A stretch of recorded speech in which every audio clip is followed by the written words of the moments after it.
Hello and welcome to a special episode of Katie the Science Lady. Today's topic is Introduction to Cancer Biology. So let's learn together.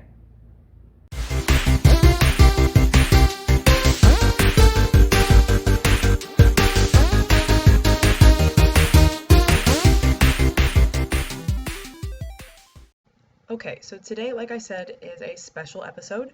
We are talking about an introduction to cancer biology today. In my other videos about the cell cycle, we talked about what can cause cancer at a cellular level, but I didn't go into much detail about tumor formation, metastasis, and the stages that create the formation of cancer. So we're going to get into that today.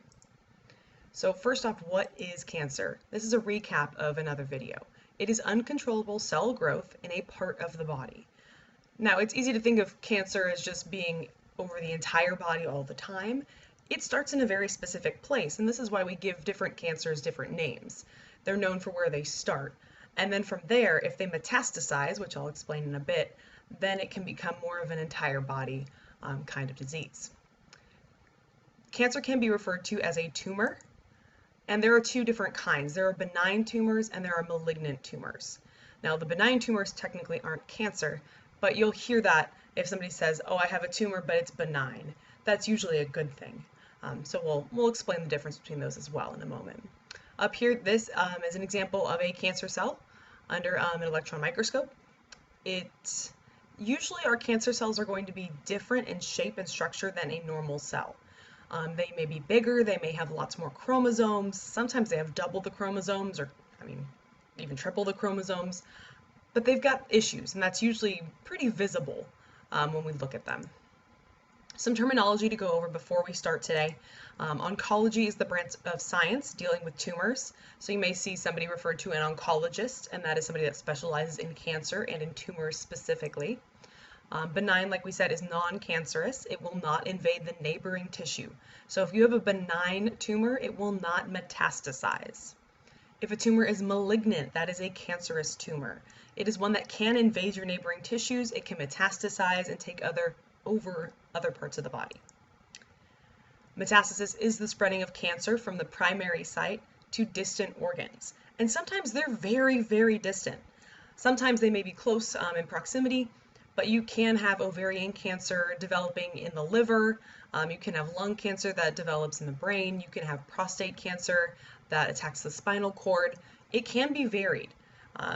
There's sometimes a connection between the places that it will metastasize, but sometimes not.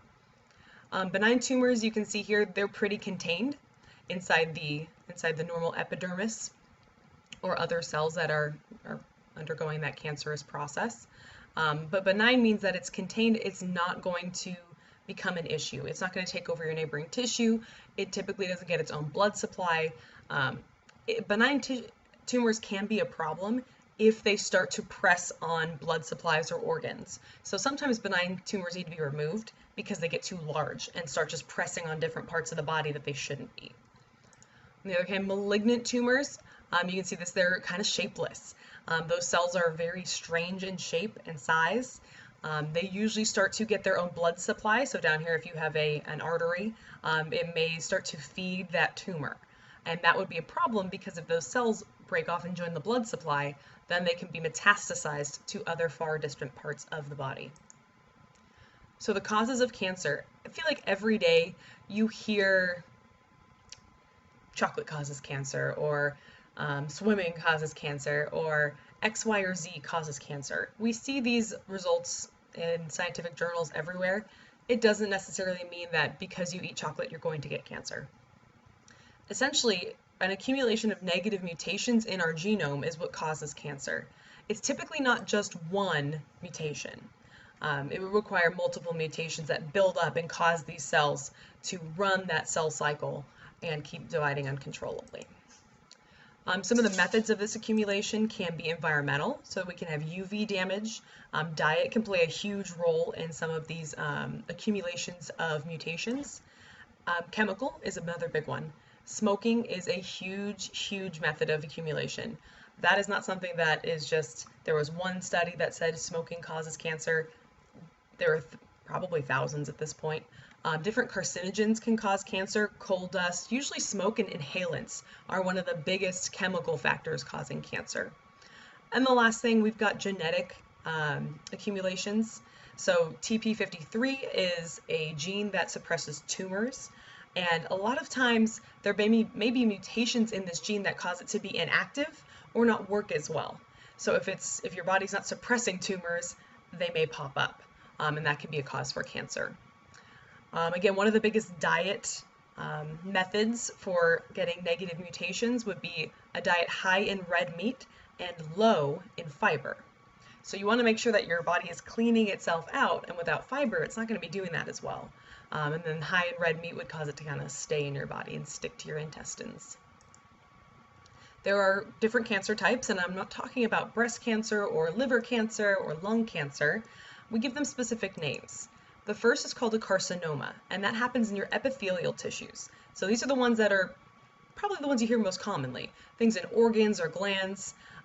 This would be like your breast cancer or your liver cancer, your lung cancer would be carcinomas for the most part.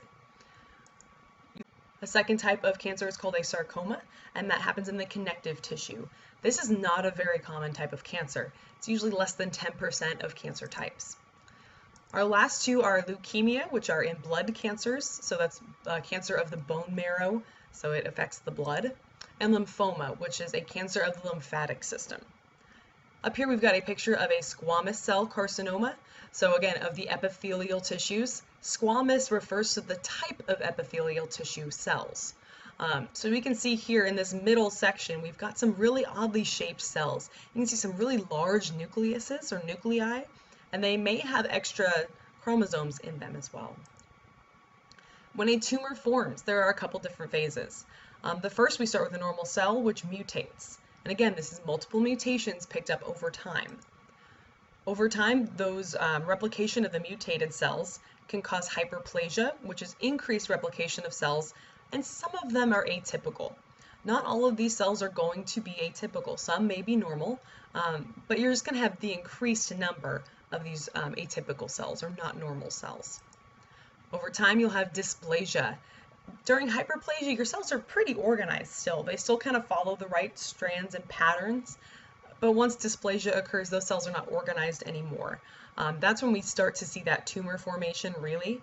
You've got some cells that are wildly different in size. They may not be forming in correct rows or lines, and they're just going to get worse and worse from that point on. After that, we may have a carcinoma in situ, which is uncontrolled growth. You have abnormal nuclei in shape, and we can see that here. There is no rhyme or reason to these cells anymore. Even in dysplasia, we see there's a little bit of a pattern to them, but once we get to this point, there is no reason. They just have abnormal nuclei and abnormal shape. And then we have metastasis. This is our last step.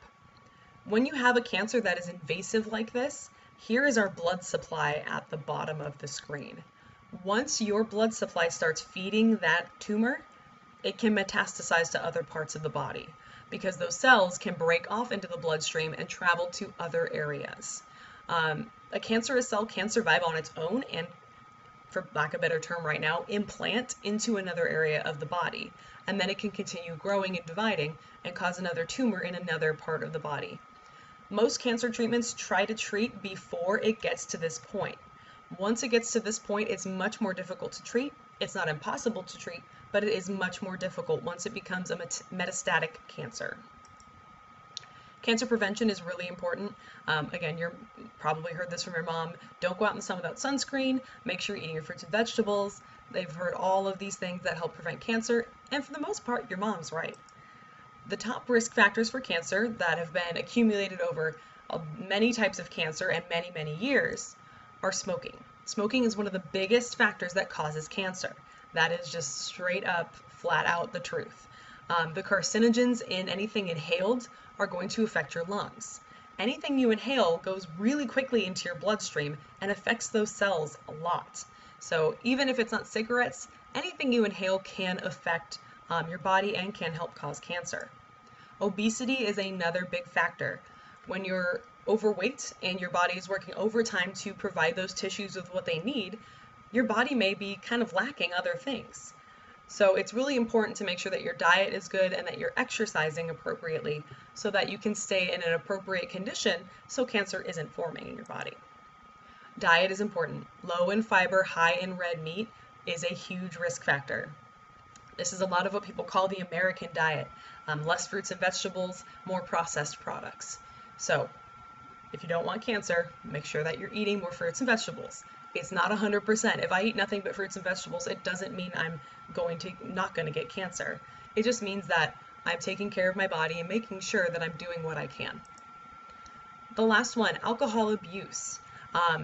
Alcohol is essentially a toxin. We poison our bodies if we take alcohol into them, and it causes liver damage. If you damage your liver enough, it can cause liver cancer. It can also cause liver failure, and your liver can just shut down. But over time, constant introduction of alcohol to the system can cause this liver damage.